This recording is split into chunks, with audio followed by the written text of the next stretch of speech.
আজ অত্যন্ত অসহায় নিরুপায় হয়ে আপনাদের সামনে আমরা হাজির হয়েছি।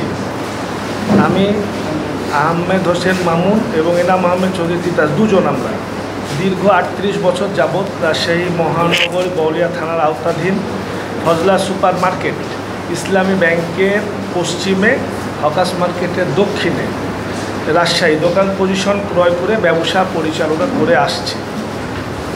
কিন্তু বেশ কিছুদিন ধরে রাহাত, মেঘলা, শিমুল ও রাহাতের আম্মা আমাদের কাছে চাঁদা দাবি করে আসছে। চাঁদা না দিলে দোকান দখল করার হুমকি ও ভয় ভীতি দিয়ে আসছিল।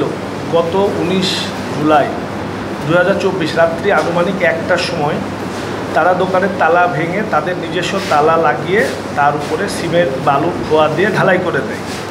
আমরা দোকান খুলতে না পেরে ১৯শে জুলাই সকালে গিয়ে দোকানে দেখতে পাই। আমরা সাথে সাথে বউলিয়া থানায় গিয়ে লিখিত অভিযোগ দাখিল করি।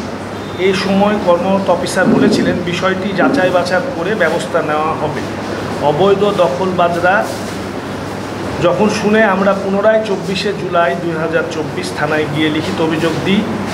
তারা আবার ক্ষিপ্ত হয়ে আমাদের নানান জায়গায় নানান সময়ে অভিযোগ দেওয়ার কারণে প্রকাশ্য হুমকি ধমকি প্রদান করে।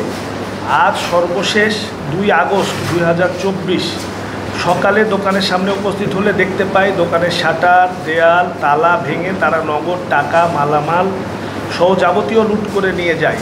এই অবস্থায় আমরা আবারও বউলিয়া থানায় অবগত করেছি, কিন্তু এখনও কোনো ব্যবস্থা নেওয়া হয়নি। কোনো অদৃশ্য শক্তির ইশারায় তারা একের পর এক অবৈধ কর্মকাণ্ড চালিয়ে যাচ্ছে। আমরা সেটি বোধগম্য নয়। চলমান এই কর্মকাণ্ডের কারণে আমরা ভীত সন্ত্রস্ত হয়ে পড়েছি। এ অবস্থায় আমরা চরমভাবে নিরাপত্তাহীনতা ও ব্যবসায়িক ক্ষতি সাধনের মধ্যে রয়েছি।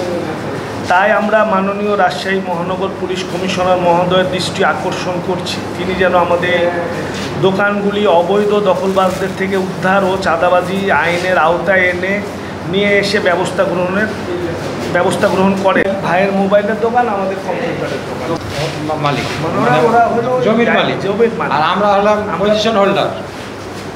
আমরা দোকানের পজিশন কিনেছি, আমরা জমিরই মালিক। ওনারা চাইছিল যে আমাদের উচ্ছেদ করে দিয়ে ওরা দোকানগুলো দখল করার পায়তারা করেছে।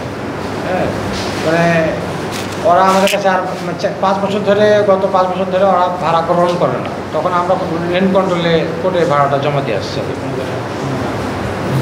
তো ওরা এখন চাইছে যে কীভাবে দোকানগুলিকে ওরা জোর জবরদখল করে নেওয়ার পায়তারা করছে। তো ওরা যেহেতু ভাড়া পাচ্ছে না, আমরা যেহেতু কোর্টে ভাড়াগুলো জমা দিচ্ছি, হ্যাঁ, তো ওরা চাইছে যে কীভাবে দোকান এদেরকে কেড়ে নেওয়া যায়। তো আমরা তো সাধারণ ব্যবসায়িক, আমরা তো এসব আমাদের দাবি হলো আমাদের কাছে যে তারা টাকা পয়সা চাচ্ছে, হুমকি দিচ্ছে, দিয়ে আমাদের দোকান তালা মারে রেখেছে, দখল করে নিচ্ছে। মালপত্র আজকে সকালবেলাতে তারা ভোর আজানের থেকে শুরু করেছে, মালপত্র সব লুটপাট করে নিয়েছে। দোকানের ভিতরে মালপত্র ছিল, টাকা পয়সা ছিল, সব দোকানের শাটার ভেঙে, তালা ভেঙে ঢুকে লোকজন নিয়ে এসে তারা মালপত্র সব বের করে নিয়ে গেছে। টাকা পয়সা যা ছিল সব বের। আনুমানিক নগদ ছিল 1.5 থেকে 2 লক্ষ টাকা ছিল।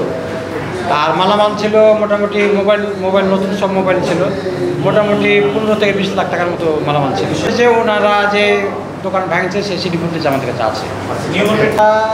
রাত 1টার পরে করেছে, তারপরে আমাদের চাক্ষুষ সাক্ষী আছে। আর ওনারা একটু একটা রাজনৈতিক দলে একটু ইন্ধন পাচ্ছে, ওই ইন্ধনের বলে এগুলো করছে। আমরা করছি যে আমরা যেন আপনাদের মাধ্যম দিয়ে আমরা প্রশাসনকে জানাতে চাইছি যে আমরা যে অবস্থাতে আছে, আমরা থানাতে যেহেতু বিচার পাচ্ছি না, পুলিশের কাছে গেলাম, এখন পর্যন্ত তো কোনো পদক্ষেপ নেয়নি, কোনো কারো কাছে যেহেতু আমরা বিচার পাচ্ছি না। তো আপনাদের মাধ্যমে আমাদের অনুরোধ যে আপনারা একটু লেখালেখি করার মাধ্যম দিয়ে আমাদের মাননীয় পুলিশ কমিশনার সাহেবকে একটু অবগত করবেন। ওনার দৃষ্টি আকর্ষণ হবে, উনি যদি কোনো ব্যবস্থা নেয়।